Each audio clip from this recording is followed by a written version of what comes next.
अस्सलामुअलैकुम। मैं आपको अपने channel how to IT tech to PK में खुश आमदीद कहता हूँ। आज की मेरी वीडियो है किस तरह हम एंड्रॉयड का वर्जन और EMUI का वर्जन और बेसबैंड वर्जन और एक और वर्जन होता है, वो सेटिंग में होता है। ये ऑप्शन सेटिंग पे क्लिक करते हैं, सेटिंग पे दोबारा क्लिक करते हैं, यहाँ पे अबाउट फ़ोन। जब अबाउट फ़ोन में आ जाएंगे तो ये हमारा EMUI का वर्जन है 4.1.3 और एंड्रॉयड वर्जन है 6.0।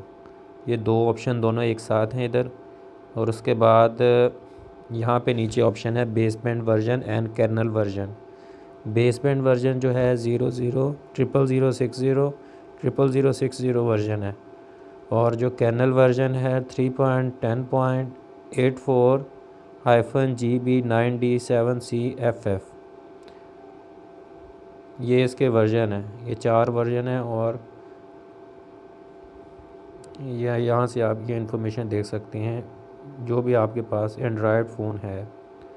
उम्मीद करता हूँ मेरी ये वीडियो अच्छी लगी होगी आपको। अगर आपको अच्छी लगी है तो वीडियो को लाइक और शेयर कर दें, और अगर इस तरह की मज़ीद यूज़फुल वीडियो देखना चाहते हैं तो चैनल को सब्सक्राइब कर दें। मिलेंगे नेक्स्ट वीडियो में, तब तक के लिए इजाज़त चाहता हूँ। अल्लाह हाफिज़।